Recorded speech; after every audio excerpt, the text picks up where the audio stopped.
Mahadev everyone, आज हम काशी से आपको सावन के सोमवार की व्रत सुनाने जा रहे हैं।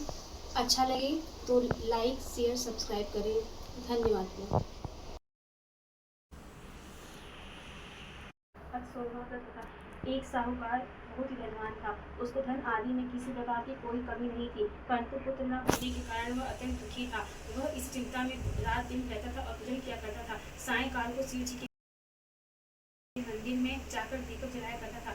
उसके इस भक्ति भाव को देखकर एक समय श्री पार्वती जी शिव जी महाराज से कहा कि हे महाराज, यह साहूकार आपका अत्यंत भक्त है और सदैव आपका व्रत और भजन बड़ी श्रद्धा से करता है, अतः इसकी मनोकामना पूर्ण करनी चाहिए। शिव जी ने कहा, हे पार्वती जी, यह संसार का क्षेत्र है। जैसे किसान खेत में जैसा बीज होता है वैसा ही फल काटता है, उसी तरह इस संसार में जो जैसा कर्म करते हैं वैसा ही फल भोगते हैं। पार्वती जी ने अत्यंत आग्रह से कहा कि हे महाराज, जब यह आपका ऐसा भक्त है और यदि इसको किसी प्रकार का कोई दुख नहीं है तो उसको अवश्य दूर करना चाहिए, क्योंकि आप सदैव अपने भक्तों को पर दया करते हैं, उनके दुखों को दूर करते हैं। यदि आप ऐसा नहीं करेंगे तो मनुष्य आपको क्यों पूजा सेवा व्रत पूजन करेंगे। पार्वती जी का ऐसा आग्रह देकर शिव जी महाराज प्रसन्न होकर कहने लगे, हे पार्वती, इसके कोई पुत्र नहीं है, इसी पुत्र चिंता से ये अति दुखी रहता है। इसके भाग्य में पुत्र न होने पर भी मैं इस पुत्र की प्राप्ति का वर देता हूँ, परंतु वह केवल 12 वर्ष तक जीवित रहेगा। इसके पश्चात वह मृत्यु को प्राप्त होगा। इससे अधिक मैं और कुछ नहीं इसके लिए कर सकता। यह सब बात साहूकार सुन रहा था। इससे उसको न कुछ प्रसन्नता हुई और न दुख हुआ। वह पूर्व वैसे ही शिव जी महाराज का सोमवार का व्रत और पूजन करता रहा।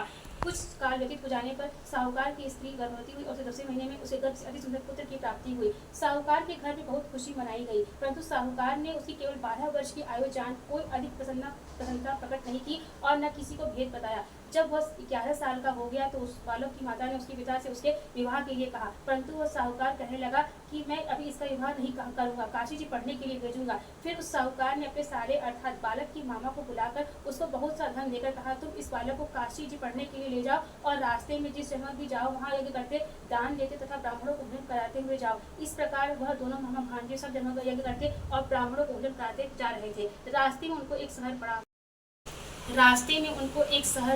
उस शहर के राजा की कन्या का विवाह था और दूसरे राजा का लड़का जो विवाह के लिए बारात लेकर आया था वह आंख का काना था। लड़के के पिता को इस बात की बड़ी चिंता थी कि वर को देखकर कन्या की माता पिता विवाह में किसी प्रकार की अड़चन न पैदा कर दे। इस कारण जब उसने अति सुंदर सेठ के लड़के को देखा तो मन विचार किया कि क्यों न दरवाजे के समय इस लड़के से वर का काम लिया जाए। ऐसा विचार कर राजा ने उस लड़के और उसके मामा से कहा तो वह राजी हो गए और साहूकार के लड़की को स्नान आदि कराकर वर के कपड़े पहनाकर घोड़े पर चढ़ा दरवाजे पर ले गए और बड़ी शांति से सब कार्य हो गया। अब वर के पिता ने सोचा यदि विवाह कार्य भी इसी लड़के से करा दिया जाए तो क्या बुराई है।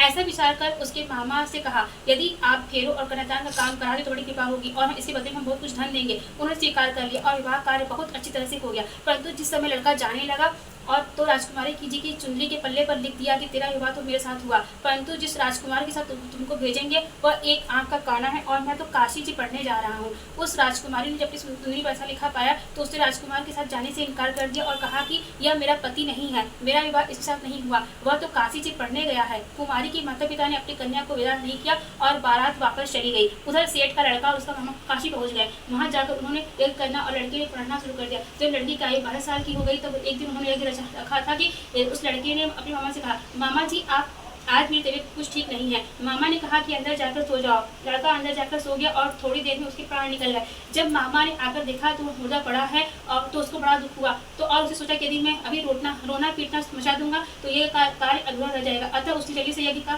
कार्य पूरा समाप्त कर ब्राह्मणों के घर जाने के पश्चात रोना पीटना आरंभ कर दिया। संयोग बस उस समय शिव जी महाराज और पार्वती जी उधर से जा रहे थे। जब उन्होंने जोर जोर से रोने पीटने की आवाज सुनी तो पार्वती जी शिव जी को आग्रह करके उसके पास ले गई और सुंदर लड़के को मरा देकर कहने लगी, हे महाराज, यह तो उसी सेठ का लड़का है जो आपके वरदान से हुआ था। शिव जी ने कहा कि पार्वती, इसकी आयु इतनी ही थी सो भोग चुका। पार्वती जी ने कहा कि महाराज कृपा करके बालक को और आयु दो, नहीं तो इसके माता पिता तड़प तड़प कर मर जाएंगे। पार्वती जी के इस प्रकार बार बार आग्रह करने पर शिव जी ने उसको वरदान दिया और शिव जी महाराज की कृपा से लड़का जीवित हो गया। शिव पार्वती कैलाश चले गए। जब लड़का और उसका मामा इसी प्रकार ये करते हुए अपने घर की तरफ चल पड़े और रास्ते में उसी शहर में आए जहाँ पर लड़के का विवाह हुआ था, वहाँ आकर जब उन्होंने यज्ञ आरंभ कर दिया तो उस लड़के के ससुर ने उसको पहचान दिया और अपने महल में लाकर उसकी बड़ी खातिर की। साथ ही बहुत सारा धन और दासियों से बड़े आदर और सत्कार के साथ अपनी लड़की और जमाई को विदा किया। जब वो अपने शहर के निकट आए तो उसके मामा ने कहा कि पहले मैं तुम्हारे घर जाकर खबर कर आता हूँ। उस समय उसके माता पिता घर की छत पर बैठे हुए थे और उन्हें ये प्रण कर रखा था कि यदि हमारा पुत्र सकुशल घर आया तो राजी खुशी नीचे आ जाएंगे, से गिरकर अपने प्राण दे देंगे। इतने में उसके लड़के के मामा ने आकर यह सारा समाचार दिया कि आपका पुत्र आ गया है, परंतु उनको विश्वास न आया। तब उसके मामा ने शपथ पूर्वक कहा कि आपका पुत्र अपनी स्त्री का बहुत सारा धन लेकर आया है। तो उस सेठ ने बड़े आनंद के साथ उनका स्वागत किया और वह बड़ी प्रसन्नता के साथ रहने लगा। इसी प्रकार जो कोई भी सोमवार का व्रत धारण करता है अथवा इस कथा को पढ़ता या सुनता है, उसके सभी दुख दूर होकर उसकी समस्त कामनाएं पूर्ण होती हैं। इस लोक में नाना प्रकार के सुख भोगकर अंत में सदाशिव के लोक की प्राप्ति होती है। श्री शिवाय नमस्तुभ्यं, श्री शिवाय नमस्तुभ्यं, श्री शिवाय। कृष्णाय वासुदेवाय हरिये परमात्मने कृष्णाय गोविंदाय नमो नमः। जिसके सुनने से भगवान शिव भोलेनाथ प्रसन्न होते हैं। और अगर हमसे कोई गलती हो जाए कथा सुनने में या कथा बोलने में, तो उसके लिए हम एक मंत्र बोलते हैं, ओम कृष्णाय वासुदेवाय हरिये परमात्मने कृष्णाय गोविंदाय नमो नमः। तो इससे सभी गलतियों की शुद्धि हो जाती है। श्री राधे।